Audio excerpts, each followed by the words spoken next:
복이 임할 수 있도록 복 내려 주시옵소서. 믿사오며 우리 주 예수 그리스도의 이름으로 기도드리옵나이다. 아멘. 우리가 성경을 매일 읽습니다. 우리가 많이 듣는 말이 성경에 있는 모든 내용은 예수 그리스도에 대해서 말씀하고 있다라고 많이 듣고 있습니다.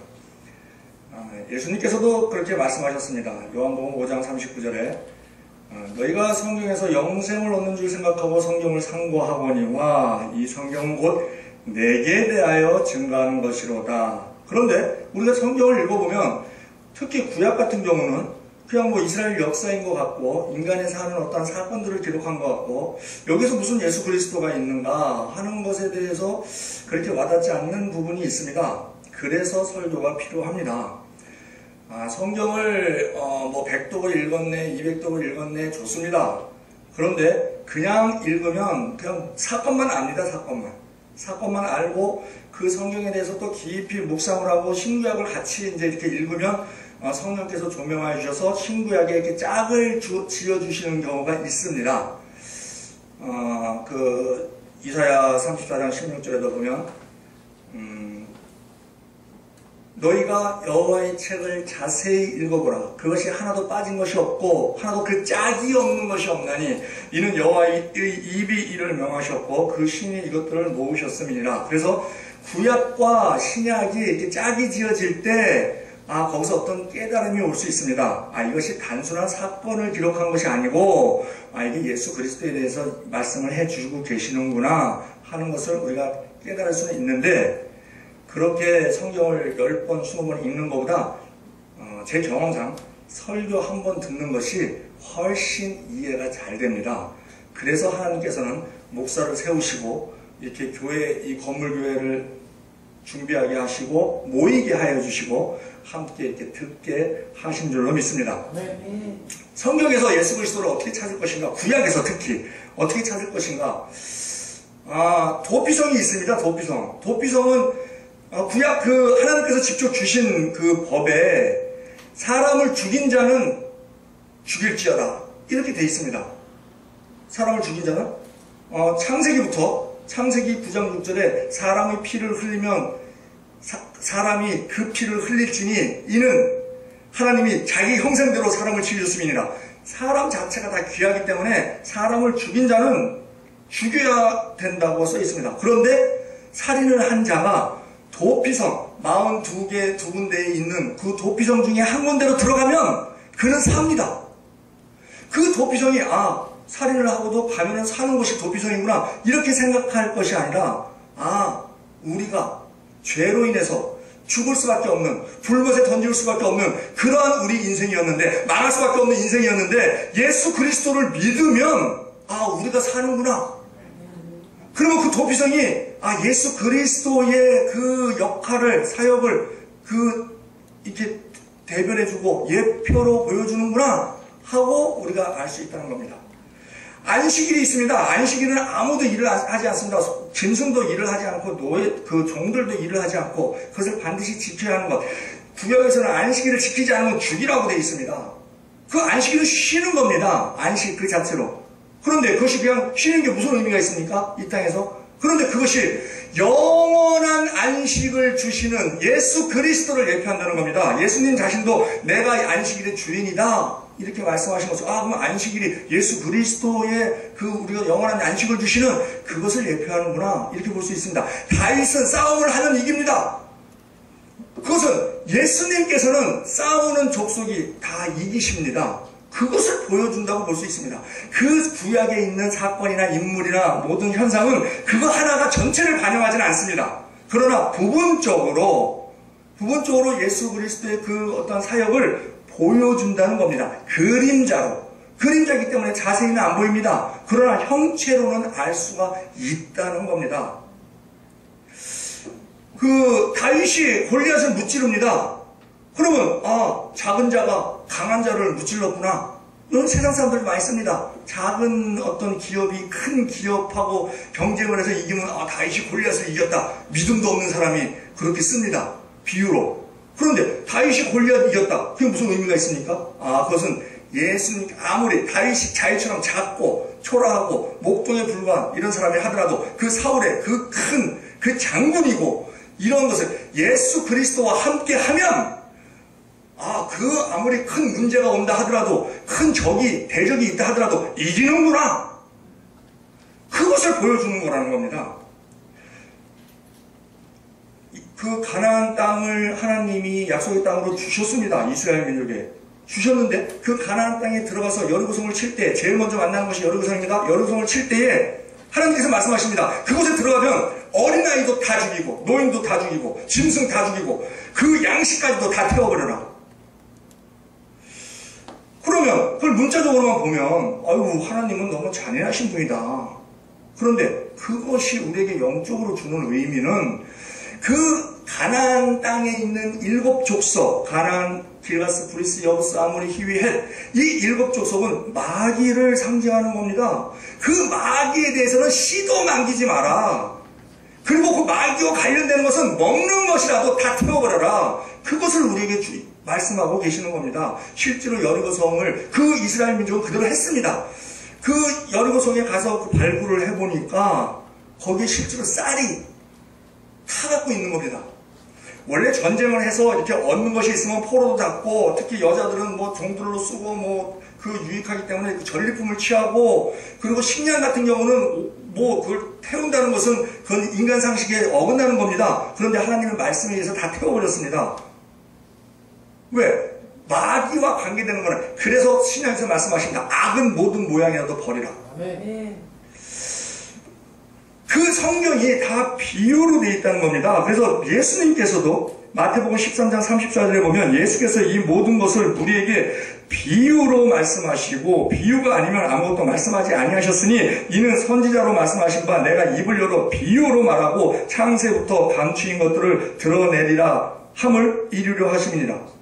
다 비유로 감추되어 있습니다. 그래서 우리가 성경을 그냥 혼자서 열심히 읽으면 그냥 수박은 초록색이고 검은 줄이 있구나.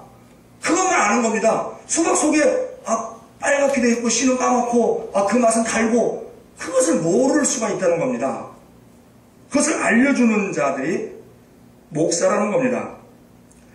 예수님은 또 비유로 말씀하시고 제자들에게 또 해석을 해주십니다. 마가복음 5장 33절에 예수께서 이러한 많은 비유로 저희에게 알아들을 수 있는 대로 말씀을 가르치시되 비유가 아니면 말씀하지 아니하시고 다만 혼자 계실 때에 그 제자들에게 모든 것을 해석하시더라. 우리가 성경을 읽고 그것을 묵상을 합니다. 묵상을 할 때에 지금은 예수님이 이 땅에 안 계십니다. 예수님이 계실 때는 예수님께서 해석을 해주셨습니다. 그런데 지금은 그 예수님의 영이신 성령께서 우리가 궁금한 것으로 그냥 자나깨나 그냥 계속 그것을 품고 다니면 성령께서 우리가 생활하는 중에 어떤 현상을 보고 그 말씀과 연결이 되게 하셔서 일부분이라도 깨달음을 주시는 분이 성령이 계십니다. 그래서 일단은 말씀을 많이 읽어야 합니다. 이 내용이 내 안에 들어와 있어야 이것이 그렇구나 하는 것을 우리가 알 수 있게 되기 때문입니다. 이 비유에 대해서는 에베소서 5장 같은 경우 남편과 아내에 대한 말씀을 많이 합니다. 남편은 그 아내는 남편을 그리스도를 섬기듯이 해라. 그리고 뭐 또 복종해라. 또 남편은 아내를 뭐 사랑해라. 그리스도께서 교회를 위하여 자기 몸을 바친같이 사랑해라. 목숨 걸고 사랑해라. 이렇게 말씀을 합니다. 그래서 가정의 나라에 많은 설교를 부부간의 관계에 있어서 화합해라 하고 사랑해라 하고 설교를 많이 합니다. 그런데 그렇게 하는 것도 당연히 하는 거지만 거기서 끝나서는 안 된다는 겁니다. 그것은 예수 그리스도와 성도와의 관계를 부부로 비유를 해서 말씀을 해 주시고 계신다는 겁니다. 그 에베소서 5장 끝부분에 에베소서 5장 32절에 이 비밀이 크도다 내가 그리스도와 교회에 대하여 말하노라. 그리고 그 남편과 아내의 관계가 그리스도와 성도와의 관계다. 아가서 같은 것이 그런 거 아닙니까? 아가서가 성경에 넣느냐 안 넣느냐, 이거 민망한 얘기도 많고, 젖가슴이 어떻고, 이거 좀 경건에 이거 좀 어긋난 거 아니냐? 그런데 그 술람미 여인과 솔로몬의 관계가 그리스도와 성도와의 관계로 연결을 시키면, 그게 은혜가 되는 겁니다. 네. 그렇기 때문에 우리가 그 글만 갖고 판단할 수 있는 것이 아니라는 겁니다. 신명기 25장 4절에 보면 곡식 떠는 소의 입에 망을 씌우지 말지니라. 소가 곡식을 떱니다. 그런데 그 소가 그 곡식을 먹을 수가 있습니다. 근데 그걸 먹지 못하게 망을 씌운다, 그렇게 하지 말라는 겁니다. 왜? 그렇게 일하는 소의 수고를 생각해서 그거 곡식 먹는 거 놔두라. 막지 마라. 그것이 신약에 와서 디모데전서 5장 18절에 성경에 일렀으되 곡식을 밟아 떠는 소의 입에 망을 씌우지 말라 하였고 또 품꾼이 그 삭을 받는 것이 마땅하다 하였느니라. 그렇게 해석을 해주고 있습니다. 우리가 이 땅에서 많은 물질을 가지고 운영을 합니다. 하나님께서 맡겨주셨습니다. 세상 사람들은 그것을 내가 수고해서 내가 머리가 좋고 내가 돈 버는 재주가 있고 또 내가 운이 좋고 뭐 이렇게 해서 남들보다 경쟁력이 있고 해서 내가 벌었다. 이거 내가 벌었으니 내 거다. 이게 세상 사람들이 그렇게 생각을 합니다. 그런데 우리는 그것은 청지기적 사고로 우리가 하나님께서 우리에게 맡겨주신 것이다. 그런데 맡겨주시는 그 분량이 다릅니다. 어떤 사람은 5달란트, 어떤 사람은 2달란트, 어떤 사람은 1달란트. 하나님은 우리를 우리보다 더 잘 아시기 때문에 그렇게 맡겨주십니다. 그럼 우리는 그것이 내 것이 아니고 우리가 청지기적이라고 우리가 많이 배웠습니다. 그런데 청지기는 종하고 다릅니다. 그 삭이 있습니다. 그 수고에 대한 삭이 있습니다. 그렇기 때문에 청지기로서 나한테 맡겨주신 물질 중에 내 몫이 있고 하나님 몫이 있고 또한 이웃을 위하여 쓸 몫이 있습니다. 그러면 내 몫에 대해서는 내가 먼저 누릴 수 있는 것이 그것이 청지기입니다. 그것이 다 내 것이라고 생각하기 때문에 그게 문제가 되는 것이지 분명한 것은 나에게 맡겨주신 물질 중에 일부를 내가 먼저 누릴 수 있는 권한이 있다는 겁니다. 곡식 떠는 소의 입에 망을 씌우지 말라고 하십니다.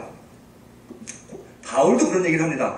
바울이 하나님의 말씀을 전합니다. 하나님의 말씀을 전하고 그들이 육체적으로 힘써서 번 그 물질을 받습니다. 헌금을. 그 헌금 받는 것이 마땅하다고 말합니다. 왜? 내가 하늘에 신령한 것을 너에게 주었은즉 너희들이 육으로 본 것을 내가 받는 것이 그게 과하냐? 과하지 않다. 그리고 사람들은 모든 일을 할 때 거기에 대한 바램을 갖고 일을 한다. 그렇게 말을 해주고 있습니다. 고린도전서 9장 7절에 누가 자비량하고 병정을 다니겠느냐? 누가 포도를 심고 그 실과를 먹지 않겠느냐? 누가 양떼를 기르고 그 양떼의 젖을 먹지 않겠느냐? 내가 사람의 예대로 이것을 말하느냐? 율법도 이것을 말하지 아니하느냐? 모세의 율법에 곡식을 밟아 떠는 소에게 망을 씌우지 말라 기록하였으니 하나님께서 어찌 소들을 위하여 염려하시느냐? 곡식 떠는 소의 입에 망을 씌우지 말라. 이것이 소를 위해서 하신 말씀이 아니라는 겁니다. 전혀 우리를 위하여 말씀하심이 아니냐. 과연 우리를 위하여 기록된 것이니 밭 가는 자는 소망을 가지고 갈며 곡식 떠는 자는 함께 얻을 소망을 가지고 떠는 것이라. 우리가 너희에게 신령한 것을 뿌렸은즉 너희 육신의 것을 거두기로 과하다 하겠느냐. 이처럼 이 성경은 그 비유로 이렇게 말씀이 되어 있는데 그런데 부분적으로 그것이 비춰지기 때문에 같은 현상이라 하더라도 같은 소재라 하더라도 그것이 어떨 때는 이 곡식 떠는 소는 일꾼입니다. 일꾼을 비유하는 겁니다. 그런데 이 소가 여기서는 일꾼으로 비유가 됐다가 또 어디서는 또 마귀로 또 비유가 됩니다. 성경은 그 마귀의 그 형상을, 마귀는 형상이 없습니다. 영이기 때문에 그 마귀의 형상을 짐승에 비유를 합니다. 그래서 예수님께서도 헤롯을 여우라고 합니다. 이 성경에서 나오는 짐승은 왕들, 나라들, 뭐 이런 사람들 중에 그 예수님을 대적하는, 하나님을 대적하는 그러한 사람들을 짐승으로 표현합니다. 왜? 마귀의 모형이 짐승이기 때문에. 그 짐승마다 특징들이 있습니다. 그 특징을 살려서 그 맞는 비유를 하시는데 헤롯을 여우라고 하십니다. 누가복음 13장 31절에 곧 그때에 어떤 바리새인들이 나와서 이르되 나가서 여기를 떠나소서 헤롯이 당신을 죽이고자 하나이다. 가라사대 가서 저 여우에게 이르되 오늘과 내일 내가 귀신을 쫓아내며 병을 낫게 하다가 제3일에는 완전하여 지리라 하라. 느부갓네살을 사자라고 말씀하십니다. 예레미야 50장 17절에 이스라엘은 흩어진 양이라. 이스라엘은 양으로 비유합니다. 사자들이 그를 따르도다. 처음에는 아스로 왕이 먹었고 다음에는 바벨론 왕 느부갓네살이 그 뼈를 꺾었도다. 또 애굽의 바로 애굽의 왕, 그 애굽의 왕은 또 그 나일강을 비유를 해서 악어로 말씀하십니다. 에스겔 29장 3절에 너는 말하여 이르기를 주 여호와의 말씀에 애굽 왕 바로야 내가 너를 대적하노라. 너는 자기의 강들 중에 누운 큰 악어라. 스스로 이르기를 내 이 강은 내 것이라. 내가 나를 위하여 만들었다 하는도다. 이처럼 하나님을 배격하고 자기 중심적으로 자기의 능력을 믿고 사는 이런 사람들이 짐승이라는 겁니다. 세상 사람들이 이 공중권세자문자가 마귀이다 보니까 사람을 표현할 때 짐승으로 표현을 합니다. 그것이 시비간제입니다. 자축인묘 진사오미 신유술에 우리 한국말로 하면 대답, 원야, 마배, 여토, 호소지대 짐승으로 표현한다. 그리고 실제로 표현할 때도 뭐 늑대 같은 남자, 뭐 여우 같은 여자, 뭐 곰같이 미련둥이, 뭐 궁뱅이같이 느린 사람, 표범같이 날쌘 사람, 원숭이같이 재주 많이 부리는 사람, 뭐 소같이 일 잘하는 사람, 양같이 순한 사람, 호랑이같이 무서운 사람, 돼지같이 욕심 많은 사람, 뱀같이 간교한 사람, 쥐새끼 같은 놈, 뭐 벌레만도 못하는 인간, 이 짐승으로 표현합니다. 성경에서도 시편 49편 20절에 존귀에 처하나 깨닫지 못하는 사람은 멸망하는 짐승과 같도다. 그렇게 하나님 밖에 예수 그리스도 밖에 있는 자는 사람도 짐승인 겁니다.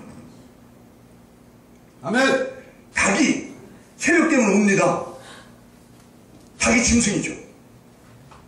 왜 새벽에 웁니까? 해가 뜨니까 이게 어둠에 있는 그 마귀가 싫은 겁니다. 그래서 슬퍼서 울고 두려워서 울고 그 닭이 우는 겁니다. 자, 소 얘기를 더 해보겠습니다. 출애굽기 21장 29절에 보면 그 많은 율법, 생활율법이 나오는데 소는 본래 받는 버릇이 있고 그 인자는 그로 말미암아 경고를 받았을 때 단속하지 아니하면 남녀를 막론하고 받아 죽이면 그 소는 돌로 쳐 죽일 것이고 인자도 죽일 것입니다. 이 사람을 들이받아서 죽이는 소, 이거 마귀입니다. 하는 짓이. 왜? 요한복음 10장 10절에 보면 도적이 오는 것은 도적질하고 죽이고 멸망시키려는 것뿐이요. 마귀는 사람을 멸망시키려고 죽이려고 도적질하려고 그러고 오는 게 마귀입니다. 근데 지금 이 소가 마귀라는 게 아니고 이 소가 하는 짓이 사람을 들이받아서 죽인다고 하면 이게 마귀 짓 하는 겁니다. 그런데 그렇게 하는 소에 대해서는 돌로 쳐 죽이고 그리고 그 주인이 그 사실을 알면서도 단속하지 아니하였으면 주인도 죽이라는 겁니다.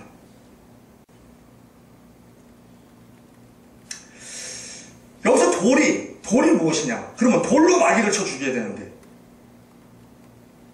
형체도 없는 마귀를 돌로 어떻게 때려잡습니까?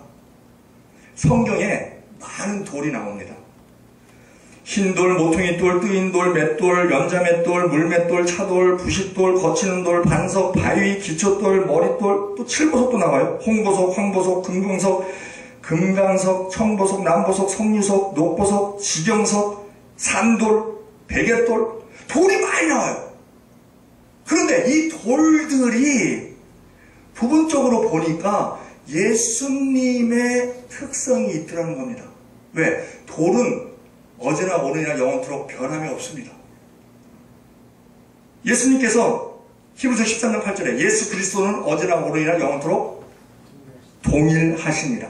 돌이 안 변합니다. 돌이. 그 예수님의 성향이 있는 겁니다. 마귀는 이스라엘의 특이한 점이 이스라엘에 유난히 돌이 많습니다. 다른 지역에 비해서. 그 돌이 예수님의 성향들을 나타내주고 있더라는 겁니다. 하나님이 모세에게 돌로 제단을 쌓으라고 하십니다. 출애굽기 20장 25절에 너가 내게 돌로 제단을 쌓거든 다듬은 돌로 쌓지 말라.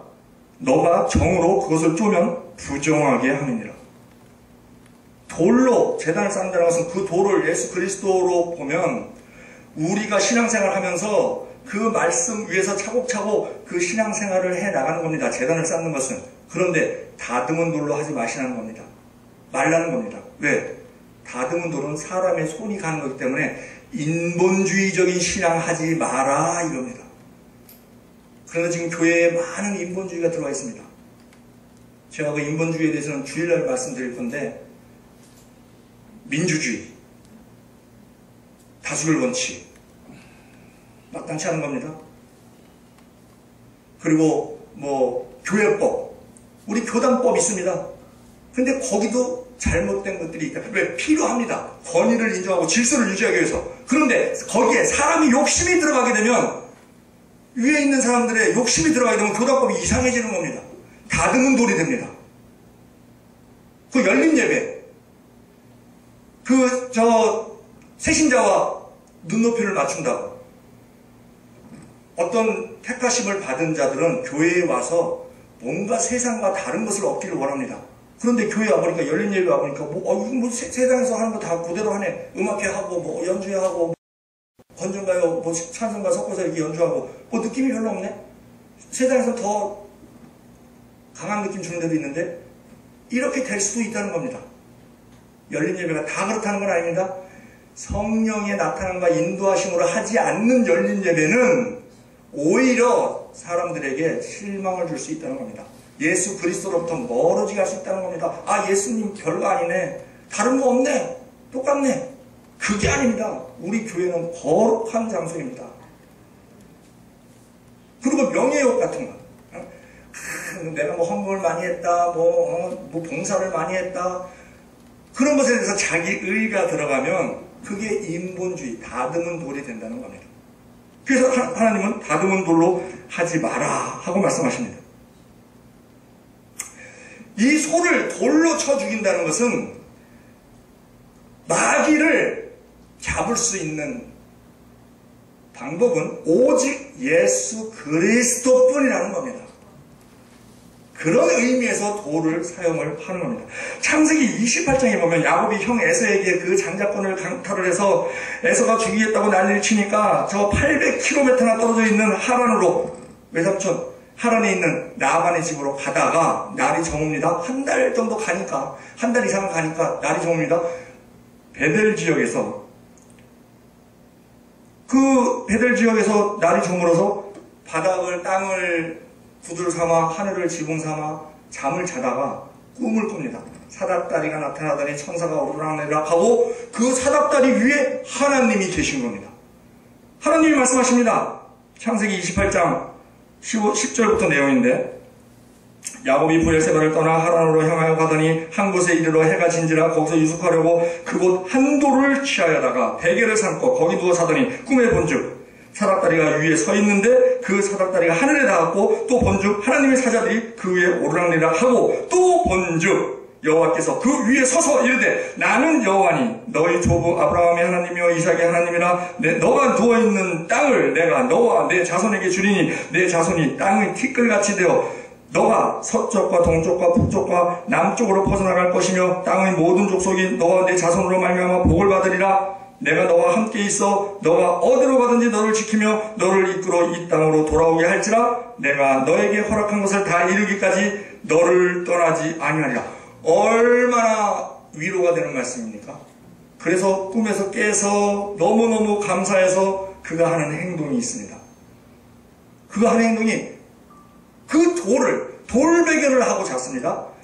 누워있는 돌, 그 누워있는 돌을 세워서 기름을 붓습니다. 아니, 돌에 왜 기름을 붓습니까?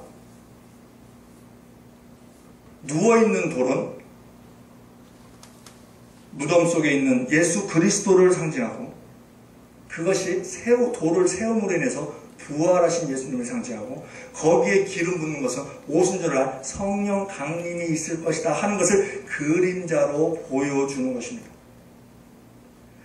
예수 그리스도를 머리에 베고 자니까 성경 말씀을 우리가 항상 머리에 집어넣으니까 거기에서 사닥다리도 보이고 하나님의 약속도 보이고 부활과 그 성령 강림하실 것도 알게 되고 그렇게 된다는 겁니다. 우리가 성경에서 또 이 광야에서 지낼 때 물이 있어야 되는데 그 물이 어디서 나오느냐? 반석에서 나옵니다. 그 반석이 또한 예수 그리스도라는 겁니다. 그것을 상징하는 거라는 겁니다. 반석에서 물이 나옵니다. 예수 그리스도, 물은 말씀입니다.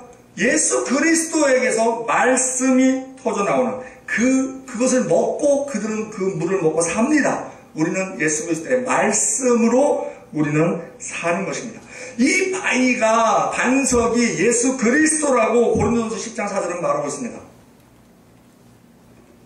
다 같이 신령한 음료를 마셨으니 이는 저희를 따르는 신령한 반석으로부터 마셨음에 이 반석은 곧 그리스도시니라. 직접적으로 표현을 해주고 있습니다.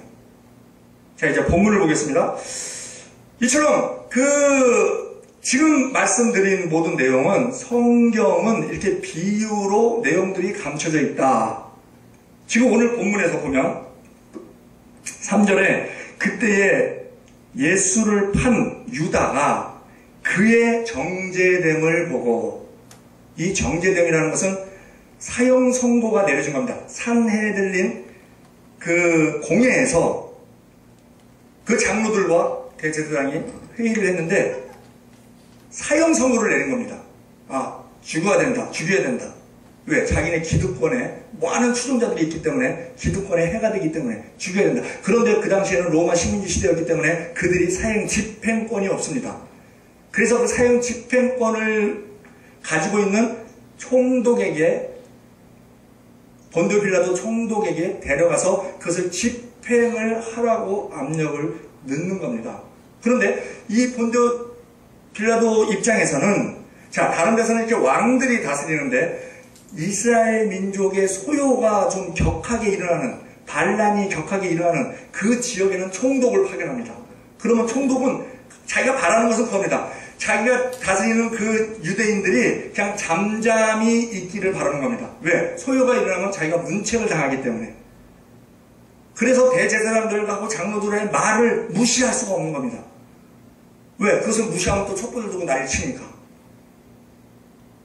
그래서 이제 데려가는데, 여기에서 그 정죄함을 보고 가룟 유다가 스스로 뉘우쳐 그럽니다. 이것이 원어로 메타멜레데아스 그러는데, 멜레데이스, 이게 원형이 메타멜로마이, 이것이 본뜻이 뭐냐면 후회한다 이런 겁니다. 회개한다는 말은 메타노에오, 이렇게 단어가 다릅니다. 그러니까 여기서 뉘우치라고 되어 있지만은 자기가 내가 예수님을, 내 스승을 잘못 팔았다, 내가 잘못했구나 하고 이 심정으로 회개하는 것이 아니고, 이 가룟 유다가 예수님을 판 이유는 두 가지입니다. 하나는 자기가 그 돈깨 맡은 자로서 은 30, 그 수입 잡고 예수님은 능력 있는 분이니까 뭐 어떻게 해서든지 뭐 풀려날 거야, 이렇게 생각을 했고, 그리고 이 가룟 유다가 예수님한테 대접을, 인정을 못 받습니다. 그 12 제자들 이름이 성경에 나오는데 그 이름의 순서가 예수님의 관심도와 관계가 있다고 보는 학자도 있습니다. 그런데 그 이름 순서가 베드로, 안드레, 야고보, 요한, 빌립, 바돌메, 도마, 마태, 알페오들, 야고보, 다디오, 시몬, 가룟 유다, 제일 끝에 있습니다. 그 홀대당한 겁니다. 그러니까 화가 나는 겁니다. 그래서 예수님을 좀 혼 좀 내주고, 나에게 대해서 잘못하면 예수님도 곤욕을 치른다는 것을 내가 보여줘야지. 그런데 사형 선고가 내린 겁니다. 이건 아닌데? 이건 아니잖아. 그래서 그 정죄함을 보고 스스로 뉘우쳐 자기의 방법을 후회를 한 겁니다. 스스로 뉘우쳐 그 은 30을 대제사장들과 장로들에게 도로 갖다 주면, 당시 그 종의 그 값이 은 30입니다. 출애굽기 21장 아까 본문에 그 32절에도 보면, 소가 만일 남종이나 여종을 받으면 소 임자가 은 30세겔을 그의 상전에게 줄 것이요 소는 돌로 쳐서 죽일지니라.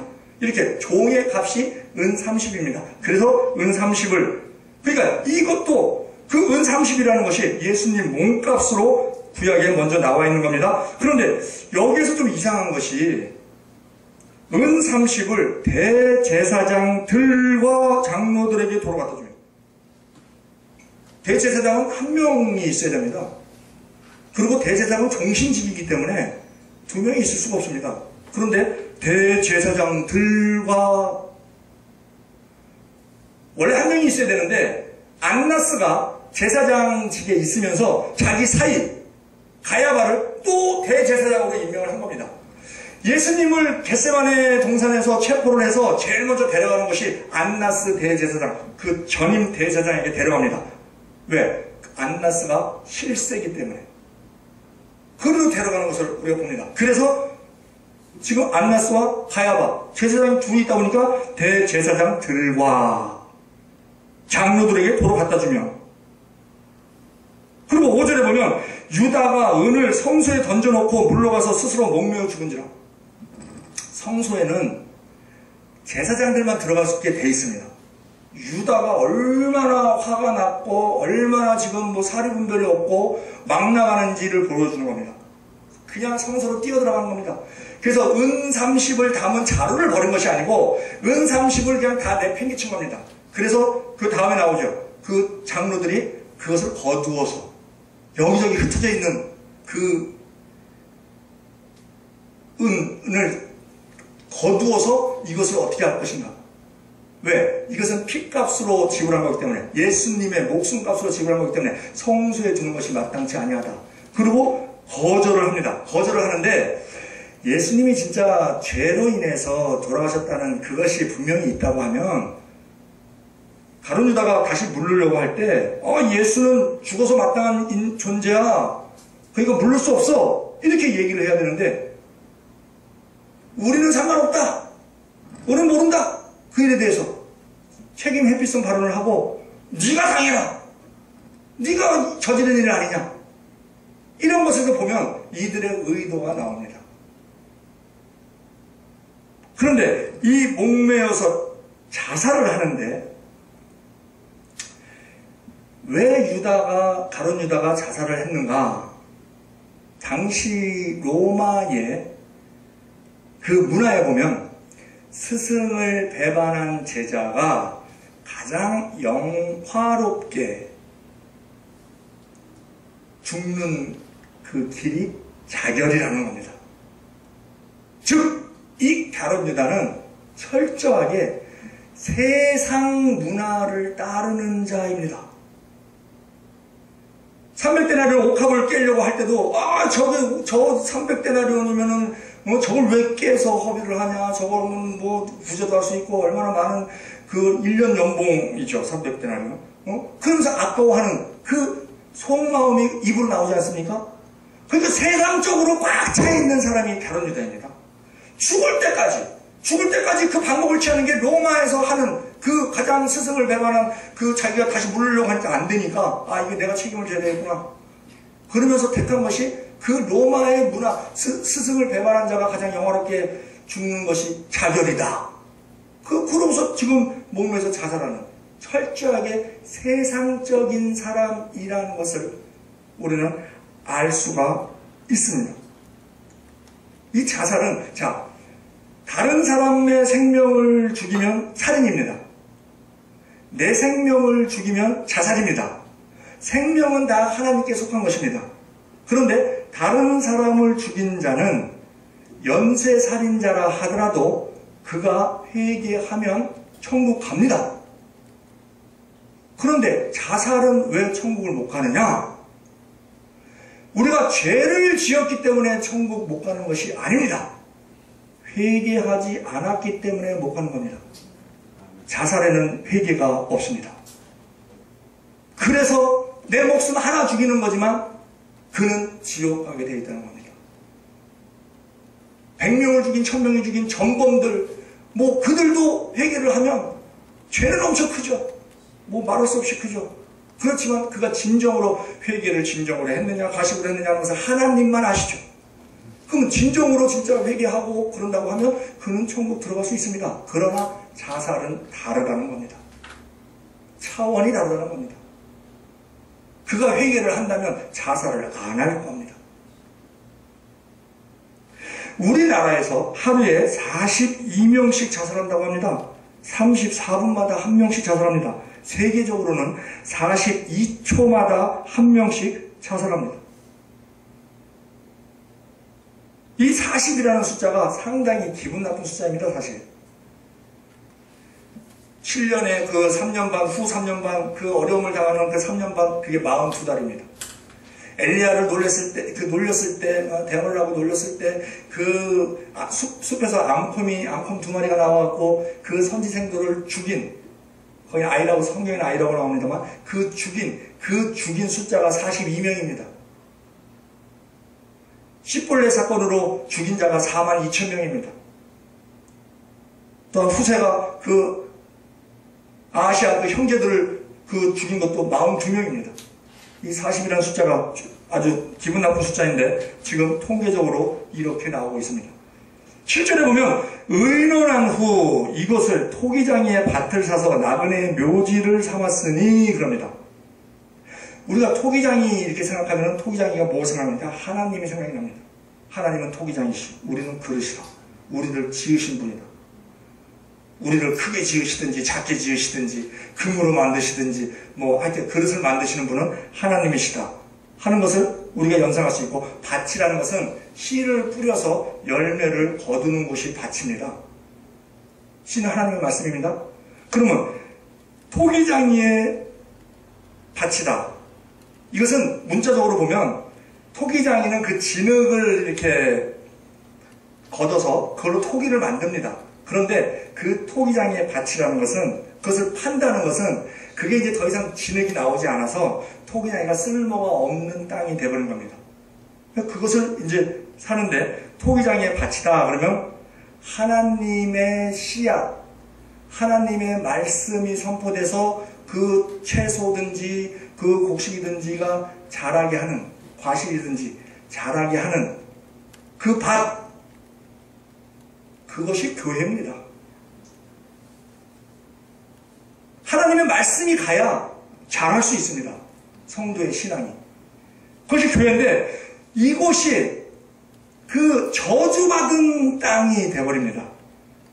저주받은 땅. 그런데 우리 모두가 다 저주받은 인생이었습니다. 그런데 예수님께서 대신 저주를 감당하심으로 말미암아 우리를 하나님의 아들로 신분을 바꿔주신 겁니다.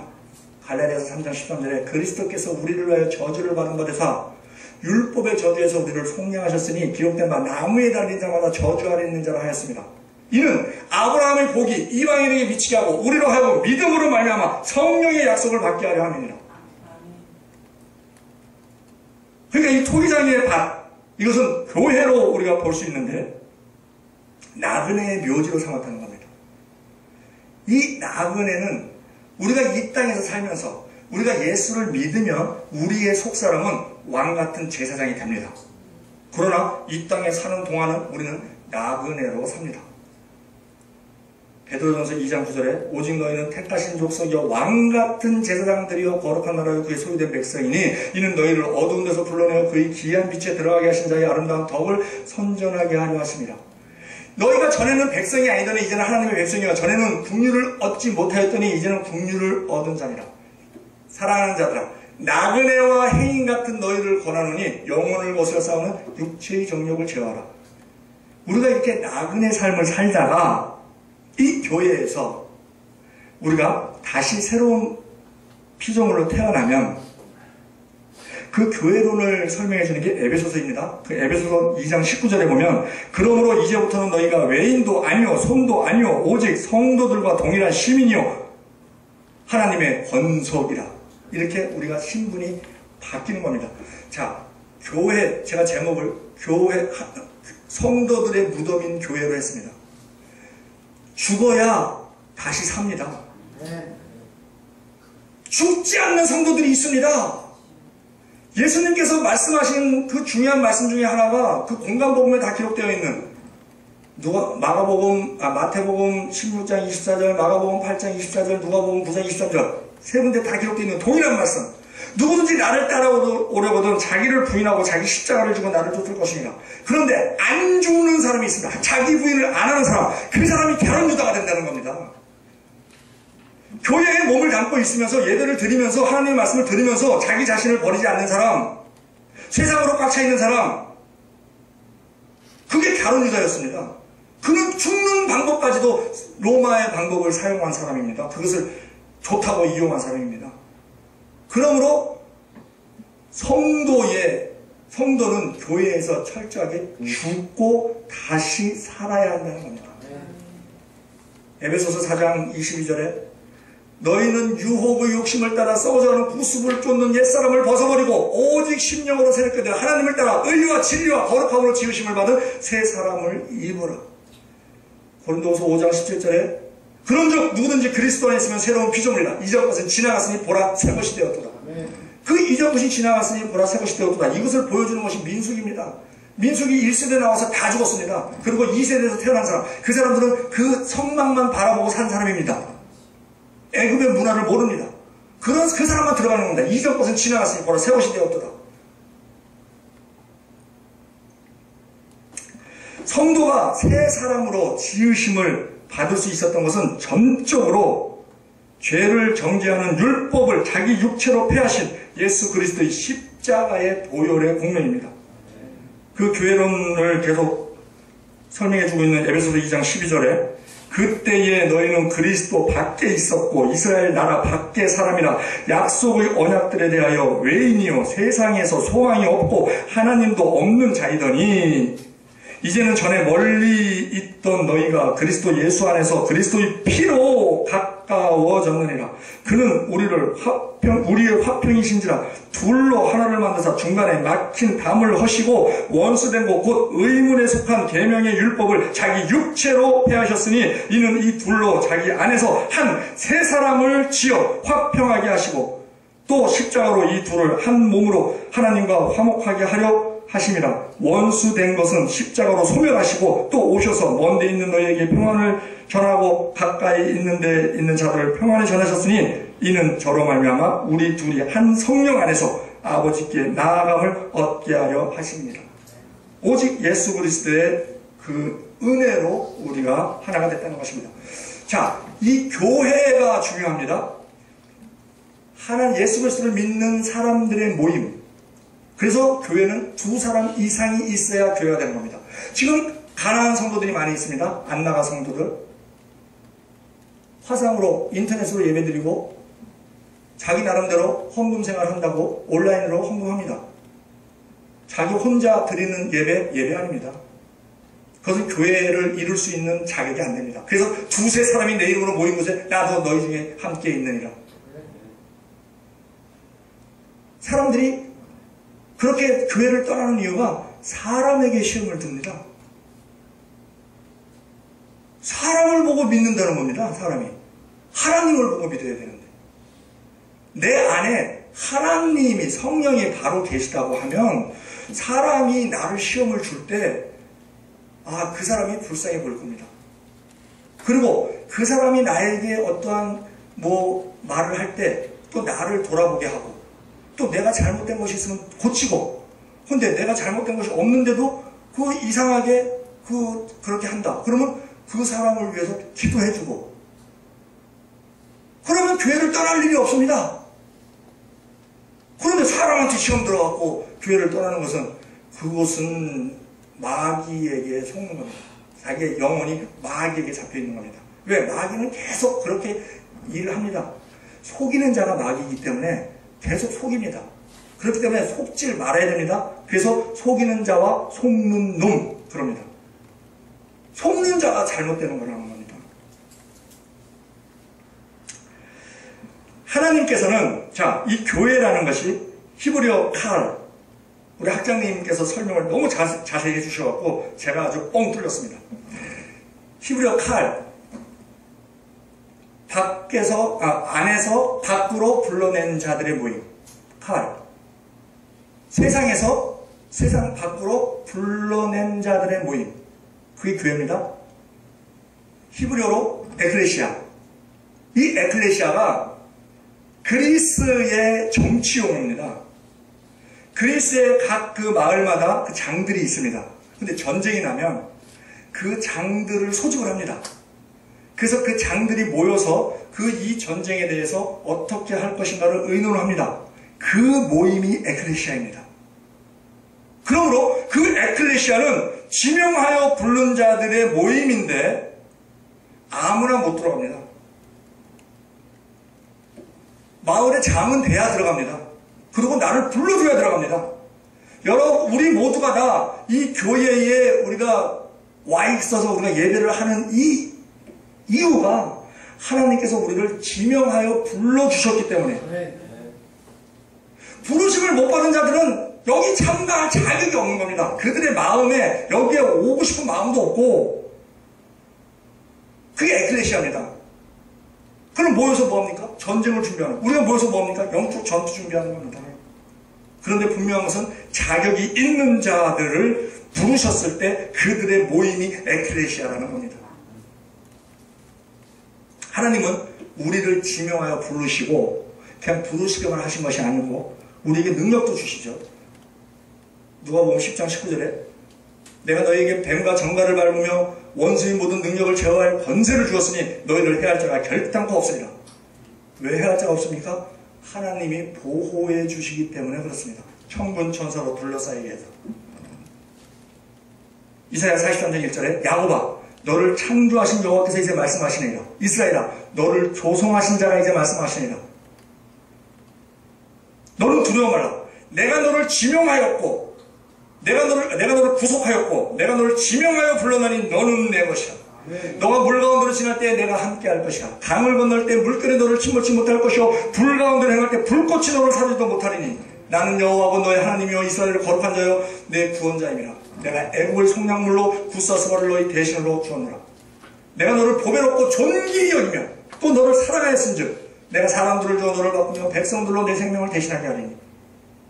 우리를 그렇게 보호해 주시는 분이 하나님이시라는 겁니다. 그래서 우리는 그에 대한 감사가 있지 말아야 됩니다. 자, 교회라는 것이 그런데 그러면 우리가 끝으로 볼 것이 성도의 자세가 있고 목회자의 자세가 있습니다.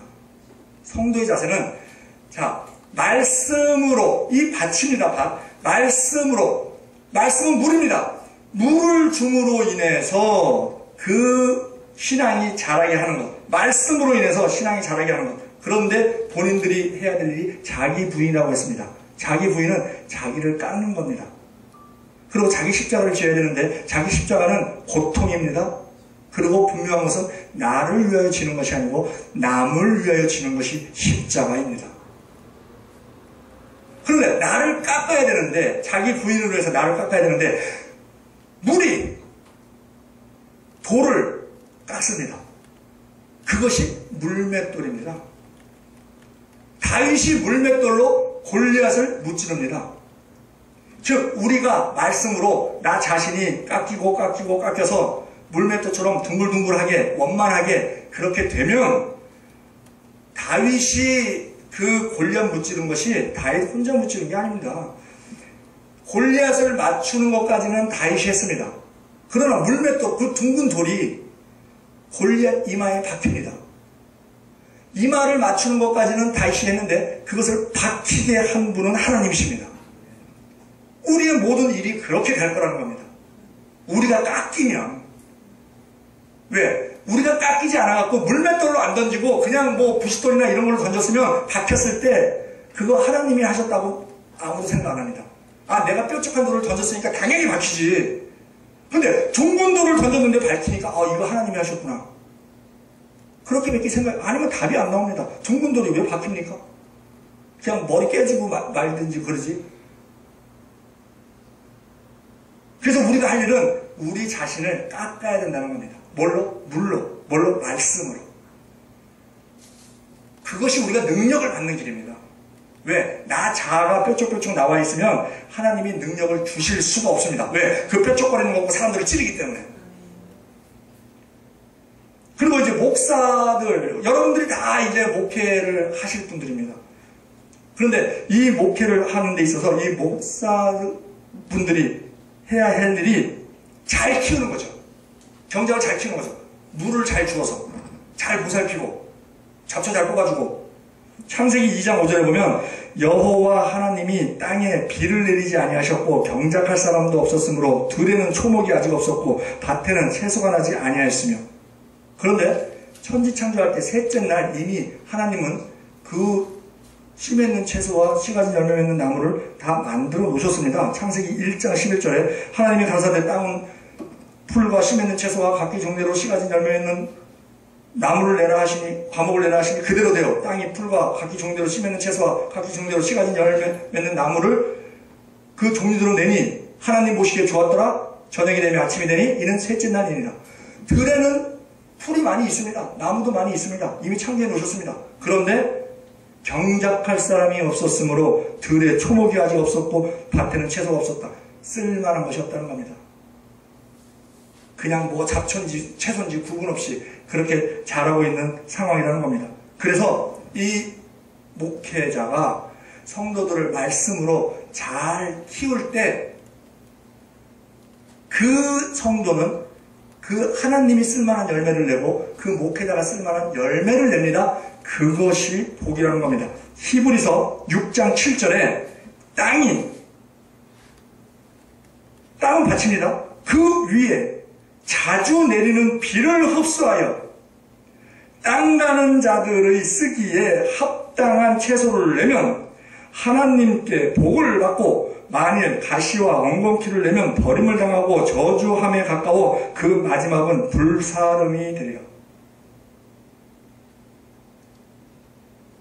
우리가 이 말씀을 주는 건 철저하게 성경에 의한 말씀을 주시는 겁니다. 드리는 겁니다. 그 물은 하늘에서 내려온 비, 이것은 하나님께서 주신 이 성경 말씀, 그것으로 우리가 양육을 하는 겁니다. 이 성경은 다른 책과 다른 성령의 감동으로 기록된 책입니다. 베드로후서 1장 20절에 먼저 알 것은 경의 모든 예언은 사사로이 풀 것이 아니니 예언은 언제든지 사람의 뜻으로 낸 것이 아니오 오직 성령의 감동하심을 받은 사람들이 하나님께 받아 말한 것임이리라. 네.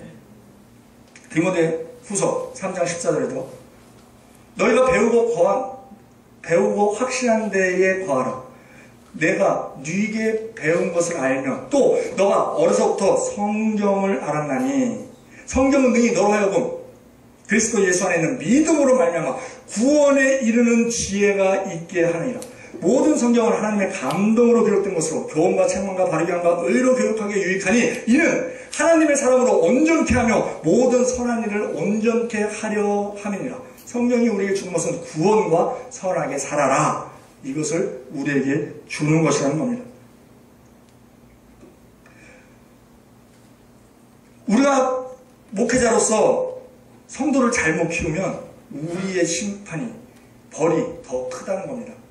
야고보서 3장 1절에 내 형제들아 선생된 우리가 더 큰 심판받을 줄을 알고 많이 선생이 되지 마라. 근데 이 선생이 가르치는 목회자가 목사가 하는 설교 또한 가르치는 거 양육 모든 거 뭘로 합니까? 말로 합니다. 근데 이 말이 철저하게 성령의 인도하심이 아닌 우리가 인간적인 말로 한다고 하면 그 말은 독이 된다는 겁니다. 야고보서 3장 2절에 우리가 다 실수가 많으니 말에 실수가 없는 자는 그는 온전한 사람이라 능히 온몸도 불내시우리라. 우리가 다 말을 순종하게 하려고 입에 재갈 먹여 온몸을 어부하며 또 배를 보라. 그렇게 크고 광풍에 밀려가는 것들을 지극히 작은 키로 사공의 뜻대로 운전하니 이와 같이 혀도 작은 지체로 돼 큰 것을 자랑하도다. 보라 어떻게 작은 불이 어떻게 많은 나무를 태우는가. 혀는 곧 불이요 불의 세계라. 혀는 지체 중에서 온몸을 더럽히고 생의 바퀴를 불사르니 그 사르는 것이 지옥불에서 나느니라. 여러 종류의 짐승과 새며 벌레와 해물은 다 길들므로 사람에게 길들을 거니와 혀는 능히 길들일 사람이 없나니 쉬지 아니하는 악이요 죽이는 독이 가득한 것이라. 내 뜻대로 내 생각대로 하는 말은 독이라는 겁니다. 결론을 맺겠습니다. 예수님께서 이 땅에 우리의 죄를 해결하시기 위하여 책임을 지시고 또한 인류를 구원할 수 있는, 죄로부터 구원할 수 있는 방법은 오직 죄 없는 인간이 죽음으로써 그 죄값을 갚아야 하는데, 지금 의인은 하나도 없기 때문에 이 땅에서는 그 재물을 찾을 수가 없습니다. 속죄 재물을, 그 죄값을 지불할. 그래서 하나님이신 예수님께서 인간의 몸을 입으시고 이 땅에 오셔서 십자가에 못 박여 죽으셨습니다. 그리고 그 부활하신 3일 만에 부활하시고 부활하신 50일 만에 성령을 보내주셔서 이 땅에 교회가 있게 하셨습니다. 성령 받은 자의 모임, 교회입니다. 그 교회에서 우리 성도들이 할 일은 철저하게 그 말씀에 의해서 깎여져야 한다는 겁니다. 먼저 우리가 그 교회가 나의 옛사람의 무덤이 되어야 한다는 것입니다. 나의 무덤이 되지 않으면 다시 살 수가 없습니다.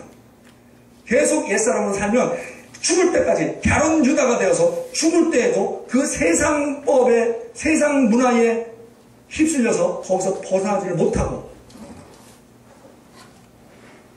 그런 삶을 마감하게 된다는 겁니다.